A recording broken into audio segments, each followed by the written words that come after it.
பார்வதி பதையே ஹர ஹர மகாதேவா. தென்னாடுடைய சிவனே போற்றி, எந்நாட்டவர்க்கும் இறைவா போற்றி. சித்சபேஷா சிவசிதம்பரம் நம சிவகாமியை ஜெகதம்பிகே திருச்சிற்றம்பலம். பேசும் பொருளுக்கு இலக்கிதமாம் பேச்சிறந்த மாசில் மணியின் மணிவார்த்தை பேசி பெருந்துறையே என்று பிறப்பறுத்தேன் நல்ல மருந்தின் அடியன் மனத்தே வைத்து எள்களின்றி இமயவர் கோனை ஈசனை வழிபாடு செய்வாள் போல் உள்ளத்து உள்கி உகந்து உமை நங்கையே வழிபடச் சென்று நின்றவா கண்டே வெள்ளம் காட்டி வெருட்டிட அஞ்சி வெறுவி ஓடி தழுவ வெளிப்பட்ட கள்ளக்கம்பனை எங்கள் பிரானை காண கண்ணடியேன் பெற்றவாறே. மதிவளர் சடைமுடி மன்றுளாரை முன் துதிசையும் நாயன்மார் தூய சொன்மலரு பொதிநலன் நுகர்தரு புனிதர் பேரவை விதிமுறை உலகினில் விளங்கி வெல்கவே. திருச்சிற்றம்பலம். பெரியோர்களே, ஆசிரிய பெருமகனார் மாதவ சிவஞான முனிவர் அருளிய காஞ்சி புராணம் அதன்கண் பராசரேச படலம் என்ற புதிய படலத்தை தொடங்குகின்றோம். சென்ற வகுப்பின் இறுதியிலே சப்தத்தானம் பற்றிய செய்தியை பார்த்தோம். அத்ரி, பிருகு, குத்சர், வசிஷ்டர் 7 முனிவர்கள் அவர்கள் தத்தம் பெயரினாலே தாவித்து வழிபட்ட அந்த 7 சிவலிங்க மூர்த்தங்கள் இருக்கின்ற தலத்திற்கு சப்தத்தானம் என்று பெயர். அங்கு சென்று வழிபடுவோர் இம்மை மறுமை பயன்கள் அனைத்தையும் ஐயமின்றி பெறுவார்கள் என்று சொன்னார். தொடர்ந்து பராசரர் என்ற முனிவர் தம்முடைய பெயரினாலே சிவலிங்கத்தை நிறுவி வழிபட்ட அந்த சிறப்பினை கூறுவார். பராசரர் வசிட்ட மாமுனிவர் ராமபிரானுடைய குலத்திற்கே குல குருவாக விளங்கிய பெருமை கொண்டவர். அந்த வசிட்டருடைய பிள்ளை சக்தி முதல் 100 பிள்ளைகள். அதுல சக்தியினுடைய பிள்ளை பராசரர்.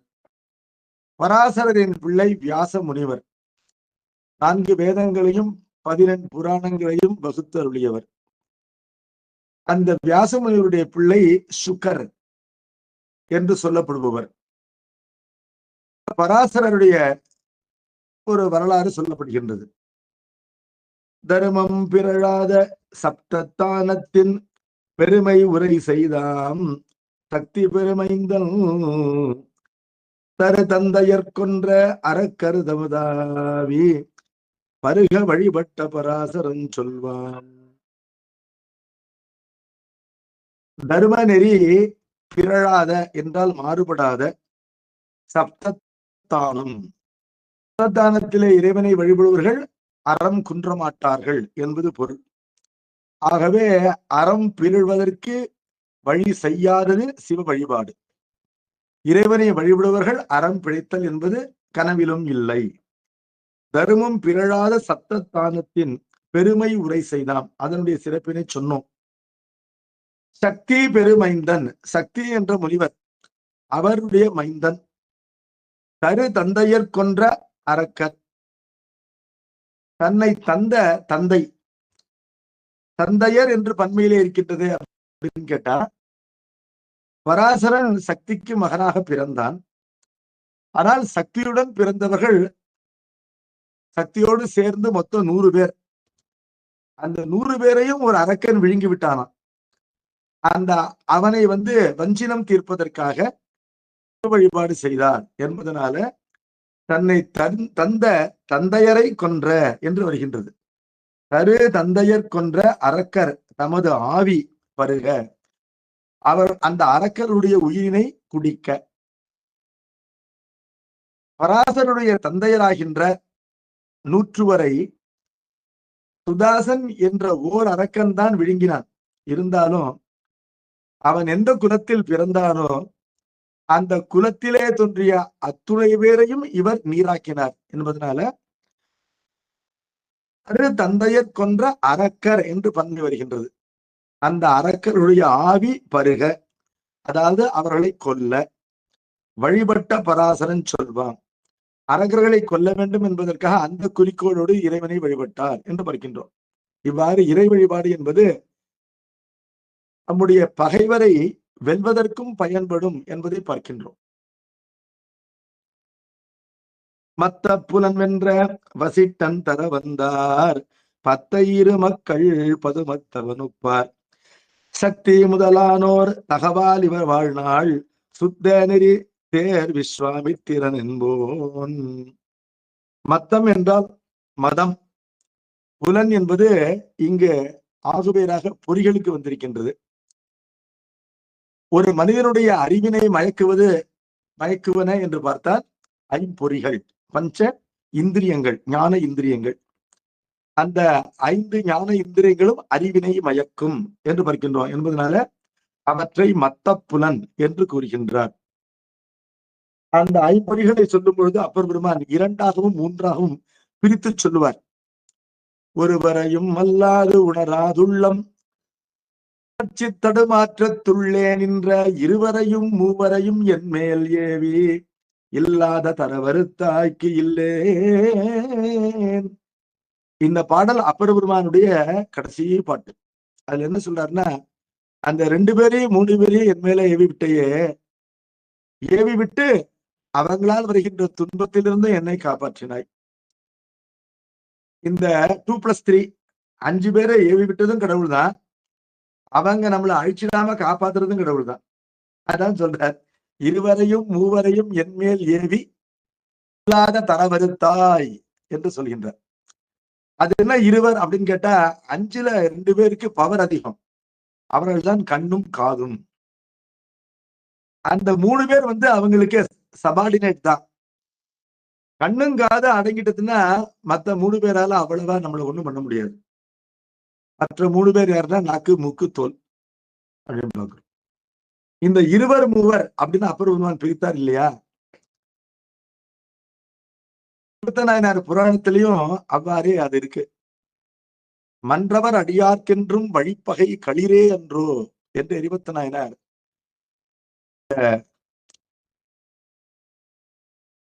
சிவகாமி ஆண்டார் பறித்து கொண்டு வருகின்ற பூவினை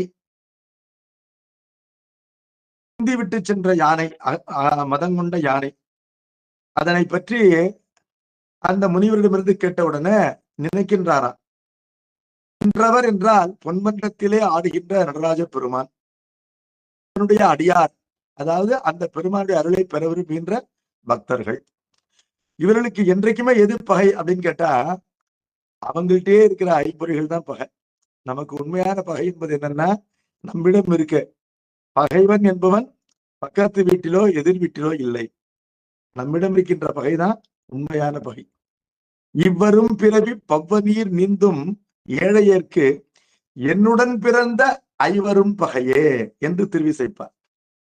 எங்கிட்டயே இருக்கிற, எங்கூடவே பிறந்த, முன்னாடி பின்னாடி பிறக்கல, இந்த உடம்பிலே உயிர் தோன்றிய பொழுதே தோன்றின ஐம்பொறிகள், அவர்கள்தான் உண்மையான பகை.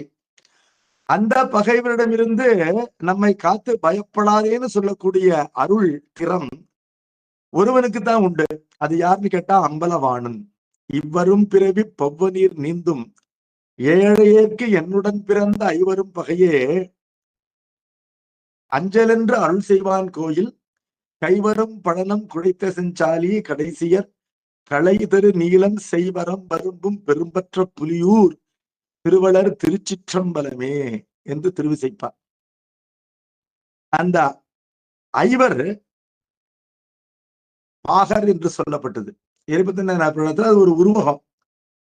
புராணமும் உண்மை, புராணத்தினால் உணர்த்தப்படுகின்ற தத்துவமும் உண்மை. அந்த தத்துவத்தை நோக்க புராணம் உருவகம். ராஜபெருமான அருளை பெறுபவர்களுக்கு வழிப்பகை அப்படின்னு அர்த்தம். தூத்துக்குடியிலிருந்து சிதம்பரம் போயிட்டு இருக்கிறோம். வழியிலே வருகின்ற இடையூறு தான் வழிப்பகை. எல்லாரும் சிதம்பரத்துக்கு தான் போகணும். எல்லா பக்கத்துல இருந்து சிதம்பரத்துக்கு சாலை போகுது. எந்த சாலையில போனாலும் வழியில ஒரு பகை இருக்கு. அந்த பகை என்னன்னு கேட்டா, அதாவது அகங்காரம் என்ற பகை. அதான் யானை. மன்றவர் அடியார்க்கென்றும் வழிப்பகை களிரே அன்றோ. அகங்காரம் தான் பகையா. அகங்காரம்னா என்னன்னு கேட்டா, அகம் கரோமி இது பாவகா அகங்காரகா. எந்த ஒரு செயலையும் நான் செய்கின்றேன் என்ற எண்ணம் இருக்கே, அதுக்கு அகங்காரம்னு பேரு. எல்லாத்தையும் சிவன் தான் செய்யறார், பொறுப்பு சிவனுக்கு தான், கர்த்தா சிவனே என்று நல்லதோ கெட்டதோ எல்லாம் சிவன் செயல்னு விட்டுறணும். அவற்றிலே பலவற்றிற்கு நம்மை நாம் பொறுப்பாக்கிக் கொள்கின்றோம். உயிர்களுக்கு போக்திருத்துவம் உண்டே அல்லாமல் கர்த்திருத்துவம் இல்லை. சிவனுக்கு கருத்திருத்துவம் உண்டே அல்லாமல் போக்திருத்துவம் இல்லை. சிவனுக்கு கர்த்திருத்துவம் மட்டும்தான் இருக்கு, போக்திருத்துவம் இல்லை. நம்ம கூடவே உயிருக்கு உற்ற துணையாக அம்மா கருவிலே நாம் இருக்கும்போது பக்கத்துல சுவாமி இருக்கிறாராம். கருவினால் அன்றியே கருவெல்லாம் ஆயவன். அம்மாவுடைய கர்ப்பத்துல நாமும் இருக்கின்றோம், நம் பக்கத்துல சாமியும் இருக்கிறார். இருந்தாலும் கடவுளுக்கு வினை பயன் இல்லை, நமக்கு தான் வினை பயன் என்பதனால உயிர்களுக்கு போக்திருத்துவம் உண்டு, கடவுளுக்கு போக்திருத்துவம் இல்லை. கடவுளுக்கு கர்த்திருத்துவம் உண்டு, உயிர்களுக்கு கர்த்திருத்துவம் இல்லை. அப்ப நமக்கு இல்லாதது நமக்கு இருக்குதான் நினைக்கிறோம் இல்லையா? அந்த அகங்காரம், அந்த அகங்காரத்தை செலுத்துபவர் யார் அப்படின்னு கேட்டா பஞ்ச இந்திரியங்கள், அவர்கள் தான் பாகர். அப்ப இந்த யானையை மேலிருந்து 2 பாகர் செலுத்துகின்றார்கள், கீழிருந்து 3 பாகர் நடத்துகின்றார்கள் என்று பெரிய புராணம் காட்டுது. அதாவது அகங்காரம் என்ற யானை, அந்த யானையை கண் காது என்ற 2 பாகர் அந்த யானை மேல உட்கார்ந்துட்டு செலுத்துறாங்க. ஏனைய 3 பாகர் அந்த யானையோட நடந்து வந்து செலுத்துறாங்க. யானையும் நடக்குது, அவங்க யானை கூடவே கீழே நடந்து வராங்க. 2 பேர் யானை மேல உட்கார்ந்துட்டு செலுத்துறாங்க. அவங்களுக்கு சிறப்பு அதிகம், அவங்க டிரைவர் சீட்ல இருக்காங்கன்னு பாக்குறோம். அந்த 5 பேர் அந்த மத்த புலன் என்று சொல்லப்பட்டது. அந்த 5 பேரை முனிவன் என்பவன் யார் என்று கேட்டால், இந்திரியங்களை வென்றவனுக்கு முனிவன் என்று பெயர். தமிழிலே முனிவன் என்று சொன்னால் கோவிச்சுக்கிறவன் அர்த்தம், வடமொழியிலே முனிவன் என்று சொன்னால் இந்திரியங்களை வென்றவன் என்பது பொருள். இது வடமொழி முனிவர் யாரு? வசிட்டர். மத்த புலன் வென்ற வசிட்டன் தர வந்தார். அந்த வசிட்டன் அழிக்க வந்தவர்கள் 100 பேரா. இந்த இந்திரியங்களை வென்றார்னு சொல்றீங்க, 100 குழந்தைகளை பெற்றிருக்கிறாருன்னு கேட்டா, குழந்தைகளை அறத்தின் வழி நின்று பெறுவார்கள், இந்திரிய வசப்பட மாட்டார்கள். அதான் முனிவருடைய சிறப்பு. இல்லறத்தின் வழி அவர்களுக்கு பிள்ளை பிறக்கும். வசிட்ட முனிவருக்கு 100 பிள்ளைகள், 10 இரு மக்கள். 10 இரு மக்கள்னா 10 × 10 அர்த்தம், 10 ஸ்கொயர். அதான் 100 பேர். பதுமத்தவன் ஒப்பார். அந்த 100 பிள்ளைகளும் பிரம்மா போல இருக்கிறாங்க. அதாவது என்ன, தவத்திலும் வேத கல்வியிலும்னு பார்க்கிறோம்.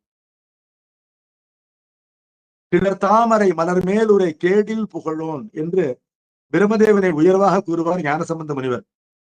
இதுல அண்ணாமலை பதிகத்துல விளவார்கனி படநூறிய கடல் வண்ணனும் வேத கிளர் தாமரை மலர் மேலுரை கேடில் புகழோனும். பிரம்மதேவனுக்கு குற்றமில்லாத புகழ் உண்டா? ஒரு அந்தணன் சிறப்பாக இருந்தான் என்று சொன்னால் பிரம்மதேவனை போன்ற அந்தணன் சொல்வது ஒரு மரபு. சீர்காழியிலே பிறக்கின்ற அந்தணர்கள் எல்லாம் பிரம்மதேவனுக்கு சமமானவர்கள் என்று செகுலர் பெருமான் கூறுகின்றார். அதே போல இங்கு வசிட்ட முனிவருக்கு பிறந்த 100 குழந்தைகளும் பிரம்மதேவனுக்கு சமமானவர்கள் அப்படின்னு சொல்லப்பட்டிருக்கு. 10 இரு மக்கள் பதுமத்தவன் ஒப்பார். பதுமத்தவன் என்றால் தாமரை மலரிலே அமர்ந்திருக்கின்ற பிரம்மதேவன். சக்தி முதலானோர், அதுல முதல் குழந்தைக்கு சக்தின்னு பேரு, மற்றவங்க எல்லாம் அந்த சக்திக்கு தம்பிமார்கள். தகவாலிவர் வாழ்நாள், தகவ என்றால் கருணை, இவர்கள் ஜீவ தயவோடு வாழ்கின்றார்கள். ஞான துள்புகுந்து நாயே அணைய நமையாண்ட தகவே உடையான். நாய போல மட்டமான நம்ம பெருமான் ஆட்கொள்கின்றார் என்று சொன்னால் கருணையினால் தான் ஆட்கொள்கின்றார். நம்ம கிட்ட ஏதோ தகுதி இருக்குன்னு சொல்லி சாமி ஆட்கொள்ள, ஐயோ பாவம்னு ஆட்கொள்றதுதான். அந்த ஐயோ பாவம்ங்கிற இரக்க உணர்ச்சிக்கு தமிழிலே தகவு என்று பெயர். தகவு செய்தார் என்று சொன்னால் இறக்கப்பட்டார் என்பது பொருள். இப்ப ஒருவன் தவசி என்று சொன்னால் அதற்கு என்ன அடையாளம்? பிற உயிர்கள் படுகின்ற துன்பத்திற்கு இறக்கப்பட்டால் அவனுக்கு தவசி என்று பெயர். தவம் என்பது என்னன்னு கேட்டா, உற்ற நோய் நோன்றல், உயிர்க்கு உருகன் செய்யாமை, அற்றே தவத்திற்கு உரு. தனக்கு எவ்வளவு கஷ்டம் வந்தாலும் தாங்கிக்கணும், பிற உயிர்களுக்கு துன்பம் வந்தால் அதை அகற்ற வேண்டும். இதற்குதான் தவம் என்று பெயர். அப்ப தகவால் இவர் வாழ்நாள். இந்த 100 பேரும் நல்ல ஜீவதயவோடு இரக்க உணர்வோடு வாழ்கின்ற நாட்களிலே சுத்த நெறிதே விஸ்வாமித்திரன் என்போன் அஜித்துப்புறம் செற்றோன் அருளால் உயர்ந்தோங்கும் வசிட்டனுடென்றும் மாறு கொண்டுள்ளான். விஸ்வாமித்திரன் என்று இன்னொரு முனிவன். அந்த முனிவன் உலகிற்கெல்லாம் நன்மை செய்கின்ற காயத்ரி மந்திரத்தை தன்னுடைய தவத்தினாலே கண்டு சொன்னவன் தான். இருந்தாலும் சில விஷயங்கள் உலகத்துல நமக்கு புரியாது. 2 பெரியவங்க இருப்பாங்க. பெரியவங்கன்னு என்ன அர்த்தம்? எல்லோரையும் ஏற்றுக்கொள்ளுதல்தான் பெருமை. அப்படி இருந்தாலும் ஒரு பெரியவருக்கு இன்னொரு பெரியவரை இயல்பாகவே பிடிக்காது, நேச்சுரலா. அதுக்கு என்ன காரணம்னு நமக்கு தெரியாது, கடவுளுக்கு தான் தெரியும். அதுபோல இந்த விஸ்வாமித்திர முனிவருக்கு வசிட்டரை கண்டா அறவே பிடிக்காது. அதனால அவர் என்ன பண்ணார்? அவர் உலகத்துக்கெல்லாம் நல்லது பண்ற விஸ்வாமித்திரன் அவருக்கு பேரு. விஸ்வஸ்ய மித்ரம் விஸ்வாமித்ரஹா என்று அவருக்கென்றே வடமொழி இலக்கணத்துல தனியாக சூத்திரம் வைத்திருக்கிறார்கள். பொதுவாக ஒருவன் உலகின் நன்மையை கருதுகின்றான் என்று சொன்னால் அவனை உலக நண்பன் என்று சொல்ல வேண்டும். விஸ்வஸ்ய மித்ரம், உலகிற்கு நண்பன் அப்படின்னு. ஆனா அது பொதுவாக யாரையும் குறிக்கும். இடுகுறி பெயரா இருந்தாலும், இது காரண பெயரா இருந்தாலும், இது இடுகுறியாக ஒரு முனிவனைத்தான் குறிக்க வேண்டும் என்பதற்காக உலகிற்கு நன்மை விரும்புகளிலேயே இவன் தலையாயவன் என்பதனால இவனை குறிக்கும் பொழுது அந்த சொல்லினை உருமாற்றி இலக்கணம் தருகின்றது. எப்படின்னா, இவரை மட்டும் விஸ்வாமித்திரர்னு சொல்றோம், மற்றவர்களெல்லாம் விஸ்வமித்ரம் என்று சொல்ல வேண்டும். அப்ப இவருடைய சிறப்புக்கிறது இவருடைய பெயரிலேயே ஒரு திரிவு இருக்கின்றது. இலக்கணமே அந்த திரிவினை ஏற்றுக்கொள்கின்றது. அவ்வளவு நல்லவரு, அவருக்கு வசிட்டரை பிடிக்காராம். அவர் என்ன பண்ணாரு? இது பிடிக்காது அப்படிங்கிறதுக்கே விருப்பு வெறுப்பு, இதுதான் பந்தம். பிடிக்காதுங்கிறத வளர்த்துக்கவே கூடாது. கொஞ்சம் பிடிக்காதுங்கிறது என்னன்னா ஒரு நச்சு வித்து. அது கொஞ்சம் அதிகம் பிடிக்காதுன்னு முளைக்கும், அப்புறம் ரொம்ப பிடிக்காதுன்னு பெரிய நச்சு மரமாக வளர்ந்து விடும். வித்துல இருந்தாலும் மரம் வளருது. இப்ப ஆலம் வித்து எவ்வளவு சின்னதா இருக்கு, வெளியில வர ஆலமரம் எவ்வளவு பெருசா இருக்கு. அதே போல இந்த பிடிக்காது வெறுப்பு என்ற ஒரு தீய குணம் அது தன்னையே அழித்து விடும். அந்த தன்மையினால இவர் என்ன பண்ணார்? அது பாவத்திற்கு, பாவம் செய்யும் பொழுது இது பாவம் என்று உணர்த்தாது விட்டுவிடும். பெரியோர்களுக்கு என்ன ஒரு சிறப்புன்னு கேட்டா, சிறியோர்கள் தாங்கள் பாவம் செய்யும் பொழுது அறிய மாட்டார்கள். பெரியோர்கள் பாவம் செய்ய தொடங்கும் பொழுது அறிந்து விலகிக் கொள்வார்கள். ஆனா இந்த பிடிக்காதுங்கிற எண்ணம் இருந்ததுன்னா அது பெரியோர்களையும் சிறியோர்களாக ஆக்கிவிடும், அறியாமையை புகுத்தி விடும். அவன் என்ன பண்ணாரு? வசிட்டருடைய பிள்ளைகள், அந்த பிள்ளைகளை கொல்வதற்கு ஒரு அரக்கனை ஏவினார். அந்த அரக்கன் ஏற்கனவே வசிட்டரிடத்திலே அபராதப்பட்ட ஒரு அரசன். அதனால வசிட்டருடைய சாபத்தை ஏற்று அவன் அரக்கனாக இருக்கின்றான். அதனால ஏதாச்சும் நம்ம சினிமால பாக்குற மாதிரிதான், ஏற்கனவே இவரால இவருக்கு தீங்கு உண்டாயிருக்கும் போது தக்க சமயம் வரும்போது இன்னொருத்தர் தூண்டினா அவர் பழி தீர்த்துக் கொள்வார்கள். இந்த கதை இங்க வரல, ஆனா வேறு இடத்துல வந்திருக்கு. எப்படின்னு கேட்டா, சுதாசன் அப்படிங்கிற ஒரு அரசன் தான் வசிட்ட முனிவராலே அரக்க வடிவத்தை பெற்றான். அரக்க வடிவம் என்பது என்னன்னு கேட்டா, பேய் பிசாசு போல மனித மாமிசத்தை உண்டு வாழ்கின்ற, நரமாமிசத்தை உண்டு வாழ்கின்ற அந்த சாதியிலே சென்று சேர்ந்து விடுவது. அந்த சாதியிலே பிறக்க வேண்டும் என்பதில்லை, அந்த இனத்திலே சென்று சேர்ந்து விடலாம். அதனால பழக்கம் என்ன ஆகும்னு கேட்டா, மற்றைய புலாலை விட இந்த மனித புலால் தான் அதுக்கு ரொம்ப பிடிக்குமா. நரமாமிசவே பக்ஷணம் பண்ணிட்டு இருக்கிறது, சாப்பிட்டுட்டு இருக்கிறது தான் அரக்கருடைய குணம்னு பார்க்கணும். அந்த சுதாசன் ஒரு நாள் வேட்டைக்கு போயிருந்தாரா. அங்கே காட்டிலே ஒரு அரக்கனை அவன் கொன்றான்.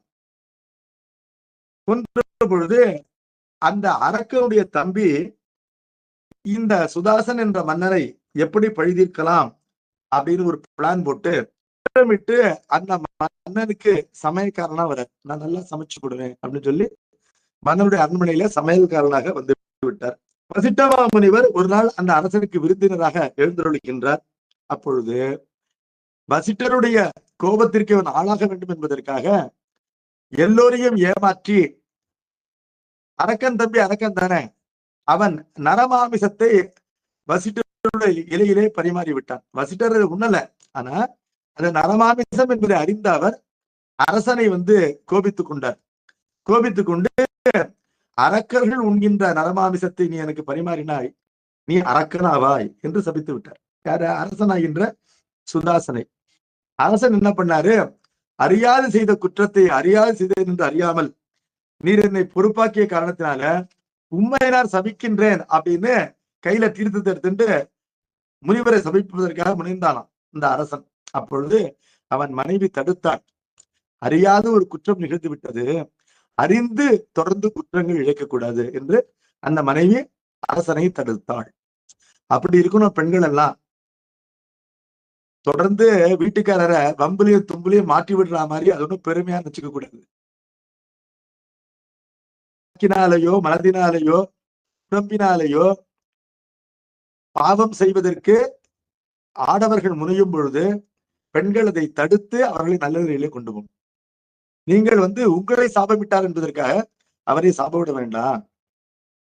நமக்கு ஒரு சாபம் வந்திருக்குன்னா அதுக்கு ஏதோ ஒரு காரணம் இருக்கும், ஜன்மாந்திர பாவம் இருக்கும். காரணம் இல்லாமல் எந்த காரியமும் இல்லை. இதும் நன்றும் பிறர் தர வாரா. எந்த ஒரு துன்பமும் பார்ப்பதற்கு பிறர் விளைவிப்பதில் தோன்றுமே தவிர நம்முடைய வினைப்பயன் தான். அது என்னைக்கோ ஒரு நாள் ஆயிருக்கும். அதை நம்ம கண்டுபிடிக்க வேண்டிய தேவையே நமக்கு இல்லை. துன்பம் நுகர்விக்கப்படும் பொழுது சிவன் செயல் என்று நுகர்ந்தாலே போதும். இதுக்கு என்ன காரணம் மண்டையை போட்டு உடைச்சிக்க வேண்டாம். உலகத்திலே நிகழ்கின்ற எல்லாவற்றிற்கும் காரணம் அறிந்தார் யாருமே இல்லை. பிரம்மனுக்கும் தெரியாது, விஷ்ணுவுக்கும் தெரியாது என்பதனால அந்த மனைவி தடுத்தார். அவர் உங்களை சபித்தார், நீங்க அவனை சபிக்காதீங்க என்று சொன்ன உடனே சபிக்க எடுத்த நீரை அவன் தன் காலிலேயே விட்டு கொண்டான். அந்த மன்னன் நல்லவன், விட்டு கொண்டான். அதனால அவனுடைய கால் மூங்கில் போல உணர்ச்சியற்றதாக ஆகினது. அவன் இந்த அரக்கனாக திரிகின்றான். வசிட்ட முனிவருக்கு அவன் மீது இரக்கம் வந்துடுது. என்ன சொன்னார்? 12 ஆண்டுகள் நீ அரக்கனாக இருந்தால் போதும், மீண்டும் சுய உருவத்தை பெறுவாய் அப்படின்னு சொல்லிட்டார். அந்த 12 ஆண்டுகளுக்குள்ள இந்த விஸ்வாமித்திரர் அவனை போய் பார்த்து, இந்த சக்தி முதலிய 100 வரையும் நீ அழிக்க வேண்டும் என்று சொன்னார். ஒருவன் அரக்கனாக இருக்கும்போது அரக்கன் இயல்போடுதான் இருப்பான். அவனுக்கு முன்பின் எல்லாம் தெரியாது. அதான அரக்கனாதல் என்பது. அதனால்தான் நம்ம எல்லாம் அரக்கர்களா ஆகக்கூடாது. ராவணாகாரம் என்று சொல்வார் தாய்மான முனிவர். அப்படி ஆகக்கூடாது. ஒரு யானை என்ன பண்ணுமா? காட்டுல போகும். இயல்பாகவே யானைக்கு மதம் உண்டு. மதம் பிடித்தல் என்பது வேறு, மதம் அதிகரித்தல் தான் மதம் பிடித்தல். மதம் இல்லாம யானை என்னைக்குமே கிடையாதான். எப்பொழுதுமே மதத்தோடு தான் இருக்கும். அது அதிகரித்தல் தான் மதம் பிடித்தல். போற வழியில ஒரு பெரிய மரம் இருக்குன்னா யானையே கொள்கின்ற ஆற்றல் கொண்டது சிங்கம். அது அந்த மரத்தை சுத்திக்கிட்டு ஒழுங்கா மரியாதையா போகும். ஆனா யானை என்ன பண்ணும்? நான் போற வழியில நீ இருக்கியா அப்படின்னு இந்த பிடுங்கி போட்டுட்டு போகும். அதுதான் இராவணாகாரம் என்று தாய்மார்கள் கூறுகின்றார். நமக்கு வேண்டாத செயலை நாம் செய்தல். நமக்கு வேண்டாத செயலை நாம் செய்வதற்கு என்ன அடிப்படை? நாம் பெரியவன் என்ற எண்ணம் தான் அடிப்படை. தன்னை பெரியவனாக கருதல் தான் தான் செய்ய தேவையில்லாத செயலை செய்ய தூண்டும். அதுக்குதான் ராவணாகாரம் என்று பெயர். ராவணனுடைய அருளை பெறுவதற்கு ஆயிரக்கணக்கில் இலங்கையில அழகான பெண்கள் எல்லாம் காத்து கொண்டிருக்கிறார்கள். அப்படி இருக்கும்போது இவன் போய் இன்னொரு பெண்ணிடத்திலே அவள் நம்மிடம் அன்பு செய்ய வேண்டும் என்று அறிவில்லாமல் நினைத்தான். அதான் ராவணாகாரம். தனக்கு தேவையில்லாதவற்றை தன் தலையில தானே எடுத்துக் கொள்ளுதல் அப்படின்னு பாக்குறோம்.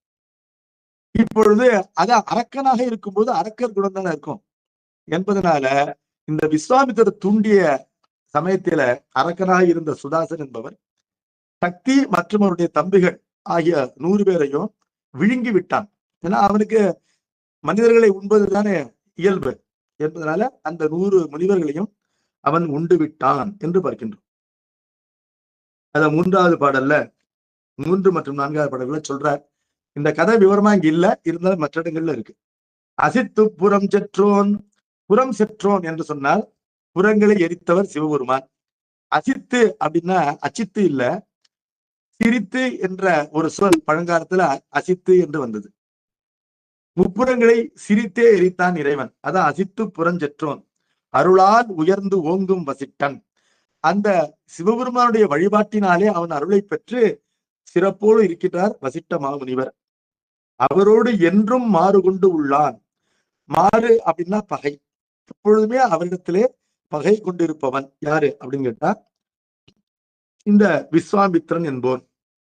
வசிக்கும் தவ வாழ்க்கை வசிட்டன் குலம் எல்லாம் நசிக்கும்படி ஒன்று நாடி இது செய்தார். தவ வாழ்க்கையிலே வசித்து வருகின்ற வசிட்டனுடைய குலம் முழுவதும் அழிய வேண்டும் என்று திட்டமிட்டு இவ்வாறு செய்தான். எப்படி அப்படின்னு கேட்டா, மன்னர் வழி தோன்றி வசிட்டன் சாபத்தால் துண்ணும் அரக்கனாம் சுதாசன் எனும் பேரும். சொன்ன கதை இதுல வருது. மன்னருடைய மரபிலே தோன்றி வசிட்ட முனிவருடைய சாபத்தினாலே அரக்கனாக விளங்குகின்ற சுதாசன் என்ற பெயர் கொண்டவன் தன்னை விழித்து அவனை கூப்பிட்டார். யாரு? விஸ்வாமித்தர். ஏவ அவனை ஏவி விட்டார், அவனை தூண்டி விட்டார். தருகண்ணவன் என்று சொன்னால் அச்சப்படாதவன் அர்த்தம். தருகண்மை என்பது எதற்கும் அச்சப்படாத தன்மை. பயப்படாம சில பேர் தான் உலகத்தில் இருப்பார்கள். அரக்கர்கள் எதற்கும் அஞ்ச மாட்டார்கள், இரக்கமும் கொள்ள மாட்டார்கள். இப்ப கண்ணப்ப நாயனார் ஒரு வேடர் குலத்துல தோன்றினாராம். அந்த வேடர் குலத்துல அவங்க ஒன்னும் ஸ்கூலுக்கு போய் படிக்க போறது இல்லை. இருந்தாலும் அவர்கள் அறியாத 2 சொற்கள் உண்டா. என்ன 2 சொற்கள்னு கேட்டா, அச்சம் அப்படிங்கிற சொல்லும் அவங்க டிக்ஷனரியில கிடையாது. பயம்னா என்னன்னு தெரியாது உங்களுக்கு. இரக்கம் என்ற சொல்லும் கிடையாது. இரக்கம்னா என்னங்க அப்படின்னு கேட்பாங்க. பயம்னா என்னங்கன்னு கேட்பாங்க. யாரு? கண்ணப்ப நாயனார் பிறந்த குலம் 2மே அவங்களுக்கு கிடையாது. அதான் தருகண்மை என்றால் வீரம். அந்த தருகண்ணவன், அந்த சுதாசன் என்ற அரக்கன் எய்தி இந்நூற்றுவர் தம்மை எடுத்து வாய் பெய்தான். 100 பேரே எடுத்து வாயில போட்டு சாப்பிட்டான். வடமீனவளோடும் வசிட்டன் அது கேட்டு படர்கூர்ந்தழுதேங்கி ஆற்றி பரம்பு ஏறி புடவிமிசை வீழ பூமாதுளம் நெக்காள் உடல் விண்டொழியாமே தாங்கி உய்வித்தாள். வடமீன் என்று சொல்லப்படுகின்ற அருந்ததி, அந்த அருந்ததியோடு வசிட்டன் இதை கேட்டார். அருந்ததி தான் அவருடைய மனைவி, கற்புக்கு அரசி. அவளோடு வசிட்ட முனிவர் இந்த செய்தியை கேட்டு படர் என்றால் துன்பம், மிகவும் துன்பம் அதிகரித்து அழுதாராம், ஏங்கினாராம். அப்புறம் ஒரு வாரம் மனசை தேற்றிக் கொண்டு 100 பிள்ளைகள் இருந்த பிறகு நாம் வாழ்ந்து என்ன பயன், இந்த உயிரை விட்டு விடுவோம் என்று சொல்லி உயரமான ஒரு மலை மீது ஏறி அங்கிருந்து பூமியில தலகுப்புற விழற. அப்பொழுது பூமாதேவிக்கு இரக்கம் வந்துட்டது. வந்து என்ன பண்ணாலும் மெத்துன்னு அவரை தாங்கி கொண்டாள். பூமாதேவி என்ன பண்ணா? பூமாதேவி பெண் தானே, அவரை தாங்கி கொண்டாள். அவருக்கு வலிக்காம தாங்கி கொண்டு விண்டு ஒழியாமே, அவர் உடல் சிதறாமல் காப்பாற்றி விட்டார். அப்ப அவர் பார்த்தாரா, வன் பற்பதமேறி வீழ்ந்தும் மாயாமே அன்பிற்புவி தாங்க அயற்சீதலின் தேங்கி. உயரமான வலிமை என்பது இங்கு உயரம் தான். மலைக்கு எது வலிமை அப்படின்னு கேட்டா, மலைக்கு உயரம் தான் வலிமை. சமுத்திரத்துக்கு எது வலிமை? சமுத்திரத்துக்கு ஆழம் தான் வலிமை. அது போல உயரமான மலை, அந்த மலை மீது ஏறி விழுந்தாலும் கூட ஏதோ நம்ம வீட்டு மாடியிலேருந்து விழுந்து தப்பிக்கல, உயரமான மலையிலேருந்து கிடுகிடு பள்ளத்தில் விழுந்து தப்பிச்சுட்டார்கள். அப்படி மாயாவே அன்பிற்புவி தாங்க, அன்போடு பூமாதேவி அவரை தாங்கி கொண்டாள். அயற்சி தெளிந்து எங்கே, உடனே அந்த மயக்கம் தெளிந்து அவர் என்ன பண்ணாரா, உயிரை விட வேண்டும் என்றாலும் கூட உயிர் விட முடியலையே, அந்த அளவுக்கு பாவம் நினைக்கிறான்னு நினைச்சாராம். நினைச்சபடி உயிரை கூட விட முடியலையே அப்படின்னு எங்கி இன்ப மகவெல்லாம் இழந்த சோகத்தால் துன்பக்கரை காணார் புலம்பி சோர்காலை. துன்பத்தினுடைய கரை காணாது புலம்பிக் கொண்டிருக்கார். அந்த நேரத்துல சக்தியிற்கு ஒரு மனைவி இருக்கார். அவளுக்கு அதிர்சந்தி என்று பெயர். அதிர்சந்தி என்றால் அவளை போல் இன்னொருத்தி இல்லை என்பது பொருள். அவள் என்ன பண்ணா, இந்த துன்பம் தாங்காமல், சக்தியினுடைய பிள்ளை அவளுடைய கர்ப்பத்தில் இருக்கு. அப்ப துன்பம் தாங்காமல் வயிற்றில் ஓங்கி அடித்து கொண்டு அழுதானாம். அந்த துன்ப நிலைதான் துன்பப்பட்டு கொண்டிருந்த வசிட்டருக்கு அறிவு புகட்டியது. என்னைக்குமே நம்முடைய துன்பத்தை நாம் நல்லறிவோடு ஒரு முற்றுப்புள்ளி நாமே வச்சுக்கணும். நம்ம துன்பத்திற்கு என்னைக்குமே அவரவர் துன்பத்திற்கு அவரவரே விடை காண வேண்டும். இப்ப நம்ம வீட்டுல நமக்கு ரொம்ப நெருங்கியவங்க இறந்துட்டாங்க. நிறைய பேர் நமக்கு ஆறுதல் சொல்லுவார்கள். 100 பேர் ஆறுதல் சொன்னாலும் நம்ம துன்பம் நீங்காது. நாமே அந்த 100 பேர்ல யாராவது புத்திசாலித்தனமா ஒரு சில விஷயங்கள் சொல்லுவார்கள். அதை கேட்டு நாமே நமக்கு அதை சொல்லிக் கொள்ள வேண்டும். Teach your self. நாமே நமக்கு சொல்லிக் கொண்டாதான் நமக்கு துன்பம் நீங்கும்.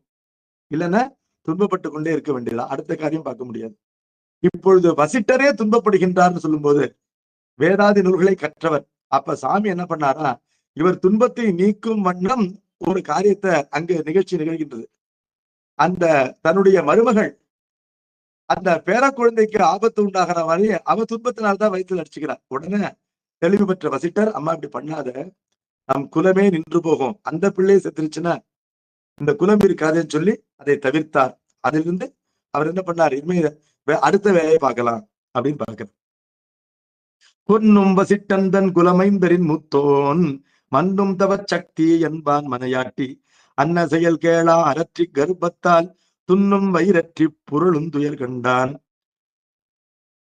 கொன்னும் என்றால் கொன் என்ற சொல்லுக்கு அச்சம் என்று பொருள், பெருமை என்பதும் பொருள். பெருமை மிகுந்த வசிட்டனுடைய குலமைந்தன் என்ற சக்தி என்ற அந்த மூத்த பிள்ளை, அவனுடைய மனைவி, அவள் என்ன பண்றா, அவன்ல இருந்து எல்லோருமே வீட்டுல இல்லாம போயிட்டாங்களேன்னு சொல்லி அவளும் அரற்றி அந்த கர்ப்பத்தின் மீதே கையை அடித்து கொண்டு அழுதாளாம். அழுது கொண்டு புரண்டாள். அந்த துயரை கண்டு அவன், ஆவா என் செய்தா, என்னமா இப்படி செய்யற, அந்தோ கெட்டேன், இது எனக்கு பேரழிவாகுமே, தாபா சந்தான தானந்தனையற்றி, முடிவு இல்லாத சந்தானம் என்றால் தொடர்ச்சி. ஒரு குலம் தொடர வேண்டும் என்றால் பிள்ளை பெற்றினால்தான் தொடரும்.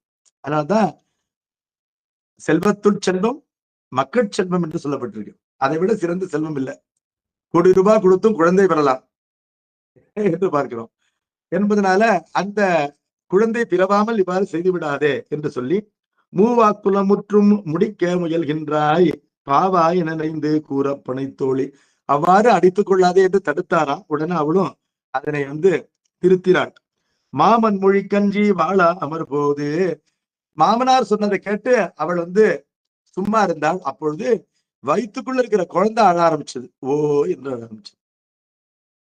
பூமென் மலர் கூந்தல் எற்றும் துயர்க்கு அற்றா பூமென் கருப்பத்துள் பொலியும் குழவி நைந்து ஆமென் கனிவாய் வெண்டு அழு பேரொலி கேட்டு. தூய மென்மையான மலர்கள் அதனுடைய வாசம் பொருந்திய கூந்தல், மலரை அணிந்த கூந்தல்னு சொல்லக்கூடாது. கணவனை இழந்தவள் என்பதனால அது பொருள் இல்லை. பெண்ணினுடைய கூந்தலுக்கு இயற்கை மனம் உண்டு சுவாமி சொல்லியிருக்கிறார் என்பதனால மலர் போன்ற மனம் கொண்ட கூந்தல் என்று பொருள் செய்ய வேண்டும். அந்த பெண் சக்தி முனிவருடைய மனைவி. அவள் அழுகை நிறுத்திட்டா. வயிற்றுக்குள்ள இருந்து குழந்தை அழ ஆரம்பிச்சிருது. அந்த குழந்தையுடைய பேரொலியோடு அழுதுதான். அதை கேட்டு இந்த ஓசை எங்கிருந்து வருகின்றதுன்னு முதல்ல வசிட்டருக்கு புரியல. பக்கத்துல யாருமே இல்லையே, ஒரு குழந்தை அழற சத்தம் கேட்கறதுன்னா வயிற்றுக்குள்ள இருக்கிற குழந்தை அழற சத்தம் யாருக்காவது கேட்டிருக்கா? குழந்தை வெளியில வந்தப்பறம் அழற சத்தம் தான் எல்லாருக்கும் கேட்டிருக்கு. உலகத்தில் இல்லாத அதிசயம். அம்மா வயிற்றுக்குள்ள ஒரு குழந்தை அழறது யாருக்கு தெரியும் என்பதனால அந்த ஓசை எங்கிருந்து வருகின்றது என்று புரியல. யாருக்கு? வசிட்ட முனிவருக்கு. இவ்வோதை எவரோதை என வசிட்டன் தன் உள்ளத்து எண்ணா நிற்கும். இந்த ஓசை எங்கிருந்து வருகின்றது, யார் அழுகின்றார்கள் என்று மனசுல வசிட்டர் நினைக்கும் பொழுது அவ்வேல்வை படனாக செக்குமிசை கண்படுக்கும் மரவோன் தோன்றி. ஏழ்வை என்றால் சமயம், பொழுது. அந்த நேரத்திலே 1000 படங்களோடு கூடிய ஆதிசேடனாகின்ற பாம்பின் மீது படுத்துக் கொண்டிருக்கின்ற அரவோன் என்றால் தர்மாத்மாவாகின்ற திருமால் அவர் தோன்றினார். யார் முன்னால் தோன்றினார்? வசிட்ட முனிவர் முன்னாலே திருமால் காட்சி கொடுத்தார்.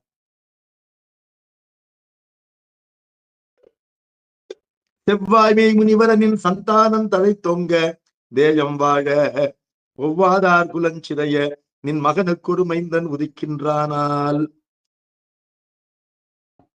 சிறந்த வாய்மை தவறாத முனிவர்களுக்குள் மேலானவனே என்று வசிட்டரை பார்த்து கூறுகின்றார். உன்னுடைய சந்தானம் தழைத்தோங்க என்றால் குல தொடர்ச்சி அது வளரும் வண்ணம், தேயம் வாழ என்றால் உலகங்கள்லாம் வாழும் வண்ணம், ஒவ்வாதார் குலஞ்சிறைய என்றால் அறத்தோடு பொருந்தாத அந்த அரக்கருடைய குலம் அழியும் வண்ணம் நின் மகனுக்கு ஒரு மைந்தன் உதிக்கின்றானால் உன்னுடைய மகனாகின்ற சக்திக்கு ஒரு பிள்ளை பிறக்கப் போகின்றான் என்று திருமாலானவர் சொன்னார். அந்த பிள்ளையினுடைய அழுகை ஒலிதான் இந்த ஒலி. அணங்கொருபால் அமர்ந்து விரான் திருவடிக்கு மெய்யன்பன் அகில நூலும் உணர்ந்து தெளிந்து எனையொப்பான் பாணியாதின்னே வந்துருமாகான். குழந்தை பிறந்தவுடனே அழும். இந்த குழந்தைக்கு என்ன சிறப்புன்னா அழுது பிறந்தது, அதான் சிறப்பு. உடனே பிறக்கப் போகின்றான் என்று சொல்றார். அணங்கு ஒரு பால் அமர்ந்த பிரான், திருவுருட்சக்தியை ஒரு கூற்றிலே கொண்டிருக்கின்ற மாதொரு பாகர், அவருடைய திருவடிக்கு மெய்யன்பன், அந்த பெருமானுக்கு திருவடிக்கு உண்மையான அன்பனாக இருப்பவன் பராசர முனிவன். அப்படிப்பட்டவன் அகில நூலும் உணர்ந்து உலகிலே இருக்கின்ற எல்லா சாத்திரங்களையும் அறிந்து, கிளம் என்றால் பாக்கி, அகிலம் என்றால் பாக்கி இல்லாமல் எல்லா புஸ்தகங்களையும் படிச்சு, உணர்ந்து என்றால் படித்ததோடு அமையாமல் அதன் உட்பொருளை அறிந்து, தெளிந்து என்று சொன்னால் அதன் வழி செயல்களை கடைபிடித்து தெளிந்து, எனையொப்பான் என்னை போன்றவன் என்று திருமால் சொல்றார். பராசர முனிவன் திருமாலுக்கு சமானமானவர் அப்படின்னு அர்த்தம். அப்ப திருமால் சிவபக்தி செய்பவர் என்பதனால சிவபக்தி செய்வதிலிருந்து அகில நூல்களையும் அறிந்திருப்பதிலிருந்து எல்லாவற்றிலும் என்னை போன்றவன் யாரு? இந்த பராசர முனிவன் சக்திக்கு பிள்ளையாக பிறக்கப் போகின்றார். பாணியாது இந்த சொல் அதிகமா பார்க்க முடியாது. பாணியாது என்றால் விரைவில் அர்த்தம், தாமதமின்றி, உடனே. வந்துருமா கான், உடனே பிறப்பான் பார் என்று இணங்க மொழிந்து ஏகிய பின் என்று இவ்வாறு அவரோடு பொருந்தி அவர் துயரத்தை நீக்கும் வண்ணம் அவருக்கு சமாதானம் ஏற்படும்படி நல்ல வார்த்தை சொல்லிட்டு திருமால் மறைந்து விடுகின்றார். வசிட்டனும் தன் மனக்கவலை இன்றி வாழ்ந்து வணங்கும் இடை அருந்ததியோடு ஆனந்தம் தலை சிறப்பு வைகும் போது, வசிட்ட முனிவருக்கு இப்பொழுது மனத்துயரம் நீங்கி விட்டது. அந்த திருமாலுடைய காட்சியினாலே மனத்துயரம் நீங்கி அவர் அருந்ததியோடு இன்புற்று இருக்கின்ற நேரத்துல இந்த குழந்தை பிறக்கின்றது. சக்தி மனை கிழத்தி அதிர்சந்திவால் உலகுய தருமம் வாழ உத்தம சீர் பராசரன் வந்தவதரிப்ப இராக்கதர்தம் ஊர்கள் தோறும் மொய்த்தெழுந்து குருதி மழை பொழிந்தனவால் முனித்தலைவன் மகவை நோக்கி மைத்த மனம் கழிகூர்ந்து ஜாத முதல் சடங்கனைத்தும் விதியிற் செய்தான். சக்தியினுடைய மனைக்கிழத்தி தர்ம பத்தினியாகின்ற அதிர்சந்தி என்ற அவள் வாழ் உலகுய உலகங்கள் எல்லாம் உய்யும் வண்ணம் தர்மம் வாழ அறநெறி வாழும்படி உத்தம சீர் என்றால் உயர்ந்த பெருமை கொண்ட பராசரன் என்ற பெயர் கொண்ட அந்த முனிவன் அவதரிப்ப, அவன் அவதரிக்கவும் ராட்சதர்கள் இருக்கின்ற அவருடைய ஊர்களில் எல்லாம் ரத்த மழை பொழிந்ததா, அவர்களுக்கு அழிவினை காட்டுவதற்காக. இந்த தீய சகுரம் என்ன காட்டுறதுன்னா நம்ம ஊர் அழிய போகுதுன்னு அவர்கள் உணரும் வண்ணம் அந்த குருதி மழை பொழிந்தனவால் முனித்தலைவனாகின்ற வசிட்டன் தன் பேரப்பிள்ளையை பார்த்து மிகவும் மனம் களி கூர்ந்து அவருக்கு குழந்தை பிறந்தவுடனே செய்ய வேண்டிய சம்ஸ்காரத்திற்கு ஜாதகம் என்று பெயர். இந்த ஜாதகாதி அந்த பிறந்தவுடன் செய்கின்ற சம்ஸ்காரம் அதிலிருந்து வளர்ந்து இறந்த பிறகு செய்கின்ற அந்திம கிரியை வரையிலும் மற்றும் வேத விதிப்படி செய்யப்படுகின்ற ஒரு உயிருக்கு செய்யப்படுகின்ற சம்ஸ்காரங்கள் 40. அதுல முதலிலே வருவது இந்த ஜாதகாதி. அதனை அந்த தகப்பன் செய்ய வேண்டும். தகப்பன் உயிரோடு இல்லை என்பதனால தாத்தா செய்கிறார், வசிட்ட முனிவர் செய்தார். சடங்கனைத்தும் விதியிற் செய்தார். அவருக்கு விதி சொல்லி தரணுமா? அவர் தானே எல்லாருக்கும் சொல்லித் தருவாரு. அவரே நல்லபடி செய்தார். இளம்பிறை போல் வளர்மைந்தன் ஒரு ஞான்று மடித்தலைமை எதிர்ந்து நோக்கி வளம்பயிலும் மங்களமின்றிருந்தனையால் யாண்டையன் மற்றெந்தை என்ன. ஒரு நாள் இந்த குழந்தை அம்மா மடியில உட்கார்ந்துட்டு அம்மா அதை சீராட்டி பாராட்டி கொண்டிருக்கிறாள். அப்பொழுது அது அம்மாவுடைய முகத்தை நோக்கி பார்த்து அவருடைய கழுத்திலே அந்த மங்கள சூத்திரம் இல்லை, தாலி இல்லாதனால, அம்மா என்ன உன் கழுத்துல எல்லா கழுத்துலயும் தாலி இருக்கு, உன் கழுத்துல ஏன் இந்த தாலியை போட்டுக்காம நீ இருக்க, எங்க அப்பா எங்கம்மா அப்படின்னு அந்த குழந்தை கேட்கிறது.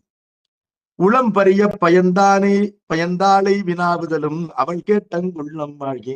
குழந்தை இவ்வாறு கேட்டவுடனே அவள் உள்ளம் மிகவும் வருந்தி அழுகின்றாள். விளம்புவாள் பிள்ளாய் உன் தந்தை தனை வெகுண்டரக்கன் விசைந்தான் என்று. பிள்ளாய் உன்னுடைய தந்தையை திறந்து உண்டு ஒரு அரக்கன் உண்டு விட்டான். விசைதல் என்றால் உண்ணுதல். உண்டு விட்டான் என்று இந்த உண்மையை குழந்தைக்கு முதல் முறையாக சொல்கின்றாள். அவ்வாறு சொல்லிய அழுது கண்ணீர் மழையாக அழுது அந்த கண்ணீர் மழையில குழந்தை முழுக்க ஒரு தடவை குளித்தார் போல் ஆகிவிட்டது. உடனே அந்த குழந்தை என்ன பண்ணா, அப்படியா, இப்பவே பரமேஸ்வருடைய கிருபையினால இந்த உலகத்தையே நான் சாப்பிட்டுறேன் அப்படின்னு அந்த குழந்தை எழுதுன்றதான். உலகத்துல யாரும் பாக்கி இருக்கக்கூடாது, இந்த உலகத்தையே உண்டு விடுகின்றேன். என்ன காரணம்? திருமால் சொல்லுகிறார் என்ன போலன்னு. திருமால் உலகத்தை உண்டவர். அதனால இந்த குழந்தை என்ன பண்ணுது, உலகத்தை உண்டு விடுகின்றேன் அப்படின்னு எழுந்தது. அப்ப வசிட்டர் தடுக்கிறார். உலகம் என்னப்பா செய்யும்? உலகத்துல நல்லது உண்டு, கெட்டது உண்டு. உன்னுடைய பகைவர்களை மட்டும் அழிப்பதற்கு நீ இறைவனை வழிபடுவாயாக என்று அந்த பேரப்பிள்ளைக்கு சொல்ல போறார். அழுதிறங்கி கண்ணீரால் இளமைந்தன் தன்னை ஆட்ட, கண்ணீராலே அந்த குழந்தையை குளிப்பாட்ட, அருகு சூழ்ந்த வழுவகன்ற முனிமடவார் முனிவரரும் அருந்ததியும் வசித்தந்தானும் தொழுதி என கிடந்தரற்றி அழக்கண்டு. பறவை ஒரு பறவை அடிபட்டா சுத்தி இருக்கிற எல்லா பறவையும் அந்த பறவையை சுத்தி சூழ்ந்து உட்கார்ந்து அழும். இந்த காட்சி நம்ம அடிக்கடி பார்த்திருக்க மாட்டோம். இந்த பறவையே இல்லாம பண்ணிடுறாங்களே இந்த காலத்துல. அத ஒரு உபமானமாக சொல்றார். இந்த அதிர்சந்தி அழ ஆரம்பிச்சோடனே அங்க இருக்கிற ஆயிரக்கணக்கான பெண்களும் வசிட்டரும் அருந்ததியும் சேர்ந்து அழறாங்க. இத பார்த்தோன்னா பராசருக்கு மனசுல எப்படிப்பட்ட தாக்கம் இருக்கும். உடனே அவர் என்ன சொல்றார், உலகத்தையே உண்டு விடுகின்றேன் என்று கூறுகின்றார். தொழுதி என்று ஒரு சொல், அதற்கு பறவை கூட்டம் என்பது பொருள். பறவை கூட்டத்தை போல அழுதானா. பறவை கூட்டம் எல்லாம் சேர்ந்து எப்ப கத்தும்னா, ஒரு பறவை அடிபட்டுட்டா எல்லா பறவையும் சேர்ந்து கத்தும். அத போல அந்த காட்சியை கண்ட உடனே முழுதுலகம் வாய்மடுப்பல் என வெகுண்டான். மடுப்பல் என்பது அல்லிற்று தன்மை பன்மை வினைமுற்றுன்னு சொல்வார்கள். வாய்மடுப்பல் என்றால் உண்பேன் அர்த்தம். இந்த உலகத்தையே நான் உண்பேன் என வெகுண்டான் என்று கோபித்துக் கொண்டான். யாரு? பிள்ளையாக இருக்கின்ற பராசர முனிவன். அவருக்கு இன்னும் வயசால, அவர் 2 வயசோ 3 வயசோ தான் அவருக்கு. குழந்தையாக இருக்கின்ற பராசர மழ முனிவன் சொல்வார்கள். குழந்தை பருவத்தில் இருக்கின்ற முனிவன். முனிவர் இளையேறு போல்வான் என்று சொன்னார். அம்மொழி கேட்டு உயர் வசிட்டன் உலகெல்லாம் என் செய்யும் அப்பா, அந்த வெம்மை நிலை அறக்கருகுலம் வேறறுப்ப சிவபூசை விழையா என்ன. உலகம் என்னப்பா செய்யும்? உலகத்திலே அறியாதவர்கள் பலர் இருப்பார்கள், பிள்ளைகள் பெண்கள் எல்லாம் இருப்பார்கள், அறிஞர்கள் நல்லோர்கள் சிவபூஜை செய்வர்களா இருப்பாங்க. எல்லாரையும் சேர்த்து சாப்பிட்டுட்டேன்னா அப்புறம் என்ன பிரயோஜனம் அப்படின்னு சொல்லி, நீ வெம்மை நிலையை அரக்கர்களும் வேறறுப்ப, கொடிய தன்மை கொண்ட குணம் கொண்ட அரக்கர்களுடைய குலத்தை வேறுப்பாயா. என்ன காரணம்னா, அரக்கர் குலத்திலே யார் தோன்றினாலும் அரக்கராகத்தான் இருப்பார். விதிவிலக்காக ஒருத்தர் இருக்கலாம், அவங்களை தேடி காப்பாத்துறது நம்ம பொறுப்பு இல்லை. கடவுள் ஒருவரால்தான் அது முடியும். முப்புறங்களை இறைவன் எரித்த பொழுது புறத்திற்கு ஒருவராக சிவபூஜைவர்கள் மேல மட்டும் அந்த நெருப்பப்படாமல் காப்பாற்றினாரா. அது கடவுளால் முடியுமே தவிர வேற யாராலும் முடியாது. பிறரால் முடியாது, யாரால் முடியுமோ அவனுக்கு கடவுள்னு பேரு. மற்றவர்கள்லாம் ராமனாகட்டும் கிருஷ்ணனாகட்டும், அவர்கள் இதே மாதிரி அழித்தல் தொழிலை செய்யும் பொழுது அழித்தலை மட்டும்தான் செய்ய முடியும். அழித்தலுக்கு இடையிலே காத்தலை செய்கின்ற வல்லமை கடவுளை தவிர யாருக்கும் கிடையாது என்று பார்க்கின்றோம். என்பதனால அரக்கர் குலம் வேறிருக்க சிவபெருமானை வழிபடுவாயாக என்று சொன்னார். இம்முறையேல், அப்ப அந்த குழந்தை சொல்லுது, இதுதான் முறை என்றால், முறையேல் என்றால் இதுதான் சரி என்று சொன்னால், விடையூதி என் பூசை கொண்டருளி இன்னே நல்கும் செம்மை நூல் துணிவான சிறந்த தலம் யாது அதனை செப்புகின்றான். விடையூர்தி ரிஷபத்திலே வருகின்ற கடவுள் என் பூசை கொண்டருளி, என் பூசையை ஏற்றுக்கொண்டருளி இன்னே நல்கும் என்றால் உடனேயே அருள் செய்ய வேண்டும். ரொம்ப நாள் பூசை பண்றதுக்கு விடக்கூடாது, சிறிது நேரம் பூசை பண்ண உடனேயே கேட்டதை கொடுக்கணும். அப்படிப்பட்ட தலம் எது? Immediate result. இன்னே நல்கும், உடனேயே அருள் செய்கின்ற செம்மையினுள் துணிவான சிறந்த தலம். உங்க மனசுல தோன்றுகின்ற தலத்தில் சொல்லாதீர்கள். புராண பிரசித்தமாக இந்த தலம் இப்படிப்பட்டதுன்னு நூல்ல இருக்கணும், ஆகம பிரமாணம் இருக்கணும். அப்படிப்பட்ட செம்மை நூல் துணிவான சிறந்த தலம் யாது அதனை செப்புக என்று வசிட்ட முனிவரை கேட்ட உடனே அவர் சொல்றாரு, காஞ்சிபுரம் தான் அப்படிப்பட்ட தலம். அதற்கு இணையான தலம் யாராலும் கண்டுபிடிக்க முடியாது என்றலும் நன்றி நீ வினாயது. நல்லா கேட்டாப்பா நீ. இன்னலம் துன்றிய பெரும்பதி, இப்படிப்பட்ட நன்மை பொருந்திய பெரிய பதி மகாக்ஷேத்திரம். தூயவானவர் முன்றிலும் அரங்கமும் முகில் உறிஞ்ச நீள் மன்றமும் உழவரா காஞ்சி மாநகர். தேவர்களுக்கு எல்லா விதமான தெய்வங்களுக்கும் அங்கு தனித்தனியே கோயில்கள் இருக்கின்றன. அந்த கோயில்களிலும் அரங்கமும், சங்கீத கச்சேரியின் நாட்டிய கச்சேரியில் நடக்கின்ற மேடைகளிலும் முகில் உறிஞ்ச நீள் மன்றமும்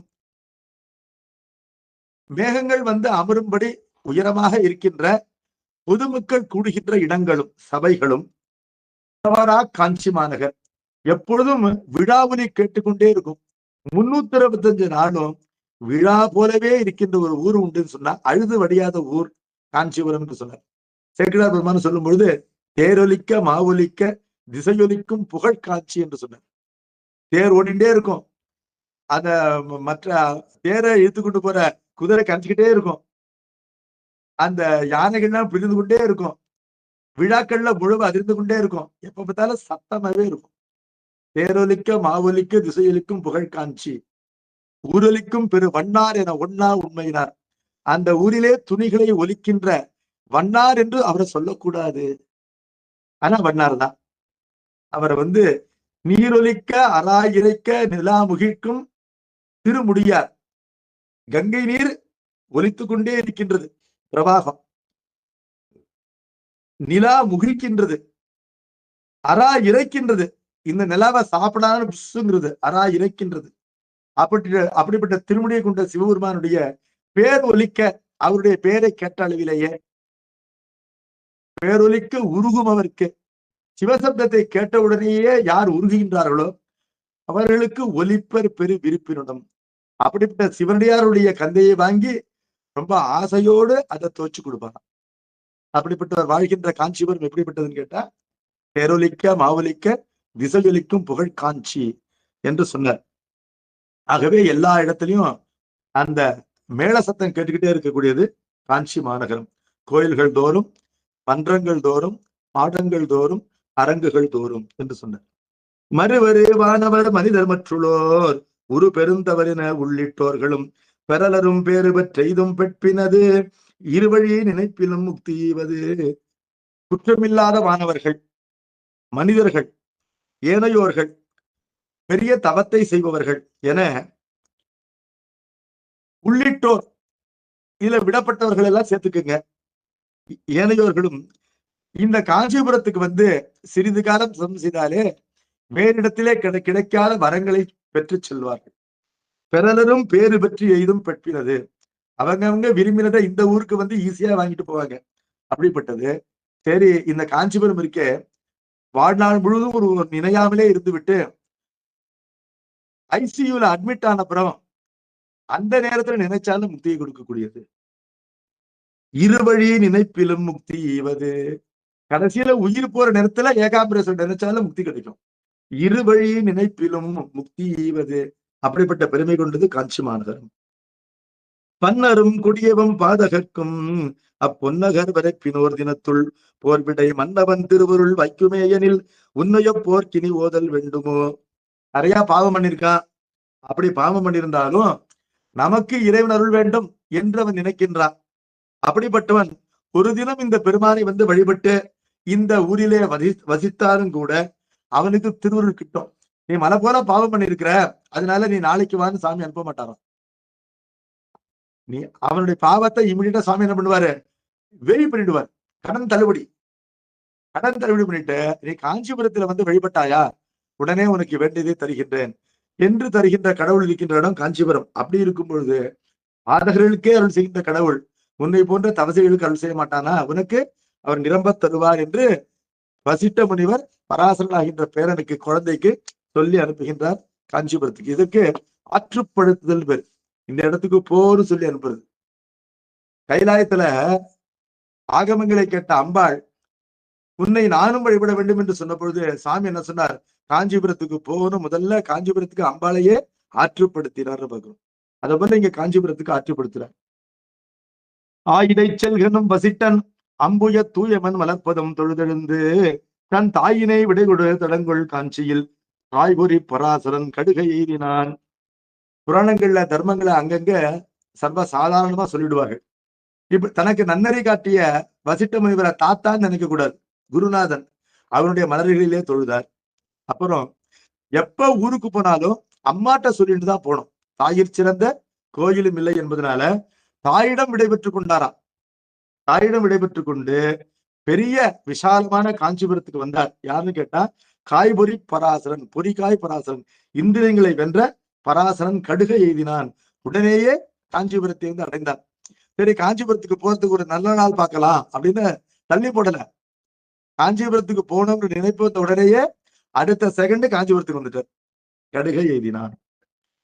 கம்பை நீராடி ஏகம்பநாயகர் தம்பனி மலர்ப்பதம் தாழ்ந்து மஞ்சள் நீர் வம்பவள் கரைமிசை மணிகண்டேச்சர நம்பர்தம் வடகுட ஞாங்கர் நன்னினான். கம்பை நதியிலே நீராடினார். ஏகம்ப நாயரை வழிபட்டு அவருடைய பனிமலர் பதம் சில்லென்றிருக்கின்ற மலர் போன்ற திருவடியினை வழிபட்டு மஞ்சள் நீர் என்று மஞ்சள் நீர் ஓடுகின்ற ஒரு ஆறு இருக்கு, மஞ்சள் ஆறு என்று பெயர். அந்த மஞ்சளாற்றங்கரையிலே இருக்கின்ற மணிகண்டேஸ்வரம் ஏற்கனவே பார்த்திருக்கிறோம். பெருமான் தேவர்களையும் அசுரர்களையும் காப்பதற்காக அந்த கொடிய விடத்தினை உண்டருளினான். அந்த பெருமான் எழுந்துள்ளிருக்கின்ற இடம் தான் மணிகண்டேஸ்வரம். அந்த மணிகண்டேஸ்வர பெருமானுடைய வடகுட ஞாங்கர், குட என்றால் மேற்கு, வடமேற்கு பகுதியை வந்து அடைந்தார் பராசர முனிவர். அந்த இடத்திலே தன் பெயரினாலே ஒரு இறைவனுடைய திருமேனியை நிறுவினார். தன் பெயர் இலிங்கம் ஒன்றிருத்தே பராசர லிங்கம் என்ற லிங்கத்திலே தாபித்து, தாவிலா அன்பினில், தா என்றால் குற்றம், தாயிலா அன்பு என்றால் குற்றப்படாத அன்பு. அன்பு எப்படி குற்றப்படும் கேட்டா, அன்பு வந்து அனுசியூதமாக இல்லாமல் இடையிலே பிரேக் ஆச்சுன்னா குற்றம், அது முதல் குற்றம். இப்ப இடையராத அன்பு கொண்டு விடுகுதல் தாவிலா அன்பு. அன்பினில் மலர் எடுத்து அரிச்சித்து, மலர்களை எடுத்து பெருமானுடைய திருவடியிலே அரிச்சித்தார். ஈசன் முது குன்றை நேசமாகி நீர் வாசமலர் தூப பாசவினை போமே என்று இந்த உலகிற்கெல்லாம் மிகப்பெரிய ஞானத்தை பெற்ற ஒருவர் மிக எளிய மார்க்கத்தை உபதேசிக்கிறார். அதான் சிறப்பு. என்ன காரணம்னா, கொஞ்சம் படிச்சவன் கஷ்டமான வழியெல்லாம் சொல்லித்தரான். என்ன காரணம்? அவன் படிச்சது அவனுக்கு பெருசா தெரியுது என்பதனால அந்த புத்தகத்துல இருக்கிற எல்லாத்தையும் சொல்றான். கேட்கிறவன் பயந்து போய் ஓடிடுறான். ஆனா ஓதாது உணர்ந்தவர், அம்பாளுடைய ஞானப்பாலை உண்டவர், அதனால எல்லாத்தையும் தெரிஞ்சின்றவர், அப்படிப்பட்டவர் யாரையும் பயப்படாம 2 பூவை பறிச்சு சாமி காலில் டெய்லி போட்டுட்டு வா, இந்த பாச வினை போயிடும் அப்படின்னு மிக எளிய வழியை சொல்ற. அதனால பெருமானை மலரிட்டு அன்றாடம் அர்ச்சிப்பது என்பது பெருமானுடைய திருவடியை எய்துவதற்கும் பாசவினை நீங்குவதற்கும் உரிய பெரிய எளிய வழி என்று பார்க்கின்றோம். என்பதனால அந்த பெருமானை பூசித்தார்.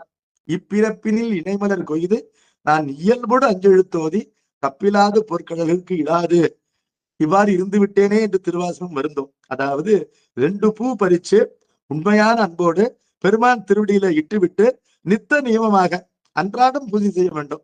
அப்புறம் மற்ற காரியத்தெல்லாம் பார்த்துக்கலாம். ஆனா இதை விட்டுறக்கூடாது. அப்படியே ஒருவன் வாழ்ந்தான் என்று சொன்னால் ஒருவாருகமி வபந்தனான் மிருத்யோர் முக்ஷியமாமிருதாது. ஒரு வெள்ளரி பழம் காயா இருக்கும்போது ஒட்டிட்டு இருக்கு, பழமா இருக்கும்போது குளிலிருந்து தானே பெரியுது. அதுபோல இவ்வாறு அன்றாட சிவபூஜை செய்பவர்கள் இல்லறத்திலே இன்புற்று வாழ்ந்தாலும் கூட இறுதியிலே முக்தியை தான் பெறுகிறார்கள். அதுக்காக அவர் கடும் கொடும் தவத்தை செய்ய வேண்டும், தாடி வளர்க்கணும், முனிவனா இருக்கணுங்கிறதும் தேவையில்லை என்று பார்க்கின்றோம். ஒருவன் கல்ல ரொம்ப உயரத்துல தன்னுடைய ஆற்றல் முழுவதும் பயன்படுத்தி விண்ணிலே எரிந்தாலும் அது பூமிக்கு தான் வரும். ஒரு குழந்தை கையில எடுத்துன்னு போற பாத்திரத்தை தவறி கீழே போட்டாலும் பூமிக்கு தான் வரும். அதுபோல எல்லோரும் இறைவனிடத்திலே செல்வார்கள் என்று பட்டினத்திரிகள் சொல்ற 11ஆம் திருமுறையில அப்படின்னு பாக்குறோம். அத கொஞ்சம் உறுதியா செல்வோங்கிற எண்ணத்தோடய செல்வதுதான் பூஜை பண்றது. நாம போவோங்கிற ஒரு கேரண்டி இருக்குல்ல, நமக்கே தெரியுது. அதான் அந்த பூஜையினுடைய பயன். அப்படி இறைவனை பூசித்து வருகின்றார். பராசர லிங்கத்தை பராசரர் பூசிக்கின்றார். பொன் பிரி வேணியோன் கருணை பூத்து எதிர் மண்மழ விடைமிசை வந்து தோன்றிய உடனே பொன்னை போல் காணப்படுகின்ற ஜடாமுகுலத்தை கொண்ட சிவபெருமான் கருணையோடு அவருக்கு எதிரிலே காட்சி கொடுக்கின்றார். ரிஷபார் உடலாக வலிமை மிகுந்த இளைய விடை மீது வந்து காட்சி தருகிறார். வேட்டனை கூறுகின்றருள, உனக்கு என்ன வேணும் சொல்லு அப்படின்னு சாமி கேட்கிறார். டைரக்டா பாயிண்ட்டுக்கு வரார். உனக்கு கேட்டதை விரும்பினதை வாங்கிக்க அப்படின்னு சொன்னோன்னு வேத நூற்பாட்டினால் பல முறை பழிச்சு தாழ்ந்து சாமி காட்சி கொடுத்த உடனே உனக்கு வேண்டியதை கேள் என்று சொன்ன உடனே இவர் வேண்டியதை கேட்கலையா.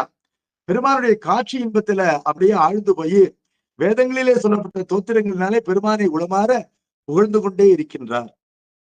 மனமாற பெருமானை புகழ்ந்து விட்டு கடைசியில தான் கேட்க வேண்டிய வரத்தை கேட்கின்றார் பராசர முனிவர். வேத நூல் பாட்டினால் பலமுறை பழிச்சி என்றால் புகழ்ந்து பாடி தாழ்ந்து பெருமானுடைய சந்நிதியிலே விழுந்து வணங்கி முன் வாட்கதிர் ஐம்படை மார்பில் கிண்கிணி தாட்டுணையும் அடுமுனி தாற்றல் மெய்னான். அது ஒரு சின்ன குழந்தைதான். ஐம்படை தாலி கழுத்துல அம்மா மாற்றி விட்டது இருக்கு. குழந்தைக்கு ஆபத்து வரக்கூடாதுங்கிறதுக்காக அதுக்கு உபநயனம் ஆற வரையில இந்த ஐம்படை தாலி இருக்கும். அந்த பிள்ளைக்கு இன்னும் தீட்சையே ஆகல. ஐம்படை தாலி என்பது என்னன்னா, ஒரு குழந்தைக்கு தான் பாலாரிஷ்டம் சொல்வார்கள். குழந்தை ஒரு அளவுக்கு வளர்ற வரையிலும் அதற்கு நோய் முதல் துன்பங்கள் இருந்துட்டே இருக்கும். முதல்ல நோய் கிருமிகளினாலே அடிக்கடி நோய் வரும். அது ஓரளவு வளர்ந்த பிறகுதான் இம்யூனிட்டி இன்க்ரீஸ் ஆகும். அது போல குழந்தை என்ன பண்ணும், எழுந்து நிக்கிறேன், நடக்கிறேன், தவழறேன்னு சொல்லி அடிக்கடி தனக்குத்தானே முட்டி மோதிண்டு உடம்பு முறிச்சுக்கும். அப்புறம் அந்த குழந்தை அழகா இருக்குன்னு யாராவது திருடிக்கிட்டு போயிடுவாங்க. அதெல்லாம் வேற உண்டு. இதுக்கெல்லாம் பாலாரிஷ்டம்னு பேரு. இப்படிப்பட்ட துன்பங்கள் தான் பெற்ற குழந்தைக்கு வரக்கூடாதுங்கிறதுக்காக திருமாலுடைய கையில இருக்கின்ற 5 ஆயுதங்களை தங்கத்தினாலே செய்து குழந்தை கழுத்துல மாற்றி விடுவாங்க. அதுக்கு ஐம்படை தாலின்னு பேரு. சங்கு, சக்கரம், கதாயுதம், வாழ், வில். அந்த ஐம்படை தாலி கழுத்துல தொங்குது என்பதனால இது 2 வயசு 3 வயசு குழந்தைன்னு அர்த்தம். உபநயனம் ஆகவில்லை. அந்த பராசர முனிவர் மழ முனி, சின்ன குழந்தை. அது சுவாமியை பார்த்து வரம் கேட்குது. என்ன கேட்குதுன்னா, எருள் விடை பரிமிசை எந்தை. எருள் என்றால் வலிமை, பரி என்றால் வாகனம். குதிரைன்னு அர்த்தம் கிடையாது. ஆடும் பரிவேல் என்று சொல்லார் மயில. ஆடுகின்ற பரி எது? மயில். அது போல இது விடைப்பரி, ரிஷபமாகின்ற வாகனம். அதன் மிசை வருகின்ற எந்தை, உலகிற்கெல்லாம் தந்தையாகின்ற பெருமானே, எந்தையோர் குறுவலி அரக்கனால் கொட்பட்டான். என்னை பெற்ற தந்தை ஒரு குறுகிய ஆற்றல் கொண்ட அரக்கினாலே கோட்பட்டான் என்றால் சிரமப்பட்டான், தீங்குப்பட்டான். கோல் என்றால் தீங்கு. அந்த அரக்கனை பெருவலி அரக்கன்னு சொல்லல, அவன் சும்மா ஜுஜுபி எனக்குன்றார் அவர். குறுவலி அரக்கன் என்ன, உன்னை வழிபட்ட தவப்பெருமை கொண்டிருக்கிற எனக்கு அவனுடைய வலிமை ஒண்ணும் கிடையாது. இருந்தாலும் யாருக்கு எந்த நேரத்துல யாரால சிரமம் வரும்னு தெரியாது. ஒரு சின்ன கல் தடுக்கி கூட உயிர் போகலாம். அது போல அந்த சோட்டா பையன் அந்த குருவிலை அரக்கனாலே என் தந்தை இறந்து போயிட்டான். அந்த அரக்கரு குலத்தை நான் அழிக்க வேண்டும் என்று வரத்தை கேட்கின்றார். ஓர் குருவலி அரக்கனால் கொட்பட்டான். அவன் உரு குலம் முழுவதும், அவன் பிறந்த குலத்தை முழுவதும் வேறறுக்க வேண்டும். மரளி ஊர்புக திருவரம். மரளி ஊர் என்பது தென் திசை, யமதர்மராஜன் இருக்கின்ற இடம். அந்த ஊருக்கு அத்தனை பேரையும் அனுப்பணும். திருவரம் என்றால் அவர்களை அழிக்க வல்ல வரம். தெருதல், அழித்தல். எனக்கு அருள் செய்ய வேண்டுமா இருந்து ஒரு உண்மை என்ன தெரியுதுன்னா, உடம்பிலிருந்து உயிர் பிரிந்தால் அது முதல்ல கணக்கு பார்க்கறதுக்கு தென் திசை போகும். ராமபிரான் ராவணனை கொன்னாருன்னா ராவனுடைய உயிரை ராமபிரான் கையில பிடிச்சு வச்சுக்க முடியாது.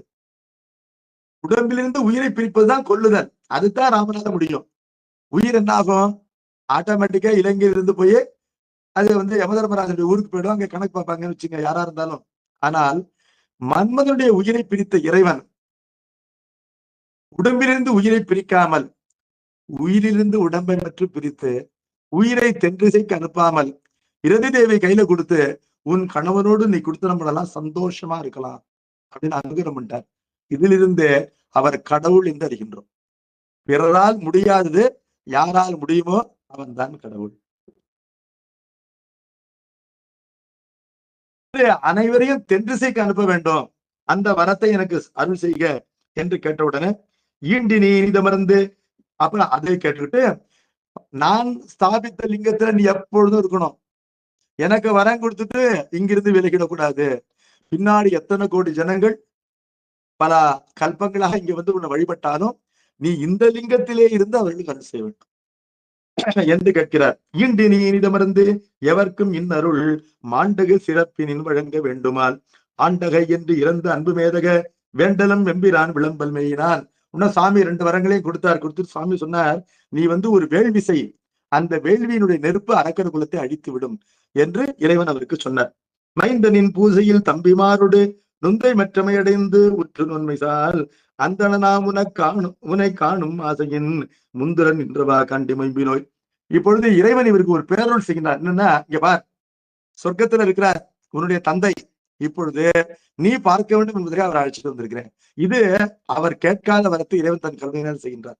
இந்த பிள்ளை தந்தை இறந்த பிறகு பிறந்தது, தந்தை முகத்தை பார்த்ததில்லை. அந்த பிள்ளைக்கு இறைவன் உலகத்திற்கெல்லாம் தந்தை என்பதனால தானாகவே அந்த அருளை செய்கின்றார்.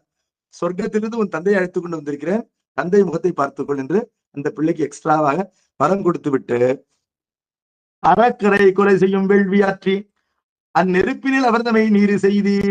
ஒரு வேள்வி செய், அதிலே ஒரு நெருப்பு தோன்றும், அந்த நெருப்பினை எவிவிட்டால் அந்த நெருப்பு எல்லா அரக்கர்களையும் எரித்து விடும் என்று அருள் செய்கின்றார். இவ்வரைப்பினில் என்றும் நாம் மகிழ்ந்து வாழ்ந்தும். இந்த வரைப்பு என்றால் எல்லை, இந்த பராசர லிங்கத்திற்குள்ளே நான் எப்பொழுதும் அபிமுக்தமாக நீங்காது மகிழ்ச்சியோடு உரைவேன் என்று உரைத்தனன். மறைந்தனன் வேதத்து உச்சியில். இவ்வாறு உரைத்து விட்டு பெருமான் வேதத்து உச்சிக்கு போயிட்டாராம். ஏன்னு கேட்டா, ஓ வேதாதுசுர புரோக்தோ வேதாந்தேச்ச பிரதிஷ்டிதா என்று வேதம். யார் வேதத்தின் ஆரம்பத்திலும் சொல்லப்படுகின்றாரோ, வேதத்தின் இறுதியிலே நிலை கொண்டிருக்கின்றாரோ என்பதனால உபரிடங்களிலே அவர் நிலை கொண்டிருக்கிறார். அவர் வேதத்து உச்சியிலே போய் அமர்ந்து விட்டார். யாரு? இறைவன்.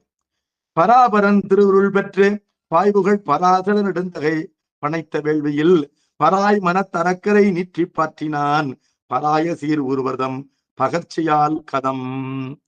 பராபரன் மேலோர்க்கு மேலோனாகின்ற மேலார்கள் மேலார்கள் மேலாயினியே என்று எல்லோருக்கும் பெரியவனாகின்ற சிவபெருமானுடைய திருவுருளை பெற்று பரவுகின்ற புகழை கொண்ட பராசர நெடுந்தகை பெரிய தகுதி கொண்டவன் பனைத்த வேள்வியில் என்றால் நன்றாக வளர்க்கப்பட்ட வேள்வி தீயிலே, பனைத்தல் பெரிதாக வளருதல், அந்த வேள்வி தீயிலே பராய் மனத்த அறக்கரை. பராயின்னு ஒரு மரம், வன்பராய் முருடுக்கும் என் நெஞ்சு அப்படின்னு சொல்லுவார் திருவாசகத்துல. அந்த பராமரத்தினுடைய அந்த கட்டை, அந்த கட்டையை உடைக்கிறதுக்கு கோடாலியை போட்டா கோடாலி உடையுமே தவிர அந்த கட்டை உடையாது. அவ்வளவு வைரம் பாஞ்சது பராமரம். அதே போல மனம் கொண்டவன் நான் என்று திருவாசகத்தில் சொல்றார். அப்படிப்பட்ட மனம் கொண்டவர்கள் தான் அரக்கர்கள். அந்த அரக்கர்களை நீற்றி என்றால் பஸ்மீகரணம் செய்து அவர்களெல்லாம் நீராக்கினான். அவ்வாறு பஸ்மீகரணம் செய்து அவர்கள்தான் தனக்கு இருந்த கோபத்தை ஆற்றிக்கொண்டான். கதம் என்றால் கோபம். அந்த கோபத்தை தம் பகர்ச்சியால் கதம் பாற்றினான். அரக்கர்களை அழிக்க இந்த நெருப்பினை ஏவி விட்டு அவர்கள் அழிந்த காரணத்தினாலே தன்னுடைய கோபத்தினை மாற்றிக்கொண்டான் அந்த பராசர முனிவன். விரிபுனல் படிந்தோர் பருகினோர் திண்ட பெற்றுள்ளோர் தமக்கும் வீடளிக்கும் முறிதிரை முகட்டு வராலினம் உகளும் முழங்கொலி மஞ்சள் நீராற்றங்கரைமிசை தகைசார் முனிவரர் வழுத்தும் கண்ணுதல் வளாகங்கள் இன்னும் உரை செய்யப்புக்கார் உலப்புறா காண்மின் உயர்நிலை பெருந்தவ முனிவீர். சூத முனிவர் அந்த நைமிசாரண்யத்தில் இருக்கின்ற ஏனைய முனிவர்களுக்கெல்லாம் சொல்றார், இந்த மஞ்சள் நீராற்ற மஞ்சள் ஆறு, அந்த மஞ்சள் நீர் பாய்கின்ற ஆறு மஞ்சள் ஆறு, அந்த மஞ்சள் ஆற்றங்கரையில தான் மணிகண்டேசம் இருக்கின்றது, இந்த பராசர லிங்கம் இருக்கின்றது. இந்த மஞ்சள் ஆற்றங்கரையிலேயே இன்னும் பல தலங்கள் இருக்கின்றன. அந்த ஒவ்வொரு தலமுமே தன்னை வழிபடுவதற்கு இம்மைய உரிமை பலன்களை தரும். அவற்றை பற்றி கூறுகின்ற கேளுங்கன்னு சொல்றார். அந்த மஞ்சள் ஆறு அதனுடைய பெருமையை சொல்லும் பொழுது அதனுடைய விரிந்த புனல் நீரானது, அதிலே யார் ஸ்நானம் செய்கிறார்களோ, அதை யார் எடுத்து குடிக்கின்றார்களோ, சும்மா டச் பண்ணி பார்ப்போம், ஜில்லுன்னு இருக்கா சுடுதா அப்படின்னு தீண்ட பெற்றோர் தொட்டு பார்ப்போம்னு சில பேர் தொடுவாங்க. அப்படி தொட்டவர்கள் அவர்களுக்கு கூட வீடளிக்கின்ற பெருமை கொண்டது அந்த மஞ்சள் நதி.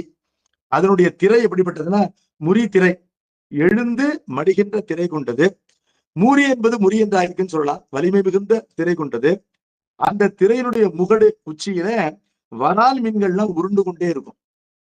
அந்த ஆற்றுல அலை உண்டாகும் பொழுது கீழே இருக்கிற மீன் என்ன ஆகும், அந்த அலையினுடைய உச்சிக்கு வந்து காட்சி தரும். அப்படிப்பட்ட காட்சியை கொண்டது முழங்கொலி, மேகம் போல அலையினுடைய ஒலி விளங்குகின்ற அந்த மஞ்சள் நதி. அது பாய்கின்றது காஞ்சிபுரத்துல. அந்த ஆற்றங்கரையில தான் பராசர லிங்கம் இருக்கு. இன்னும் பல லிங்கங்கள் இருக்கின்றன என்று தொடர்ந்து கூறப்போகின்றார். வருகின்ற வகுப்புல பார்ப்போம். நம பார்வதி பதையே ஹரஹர மகாதேவா. சித் சபேஷா சிவசிதம்பரம். திருச்சிற்றம்பலம். வான்முகில் வழாது பெய்க மலிவளம் சுரக்க மன்னன் கொன்முறை அரசு செய்க குறைவிலாது உயிர்கள் வாழ்க நான்மறை அறங்கள் ஓங்க நற்றுமம் வேள்வி மல்க மேன்மைகள் சைவ நீதி விளங்குக உலகமெல்லாம். திருச்சிற்றம்பலம்.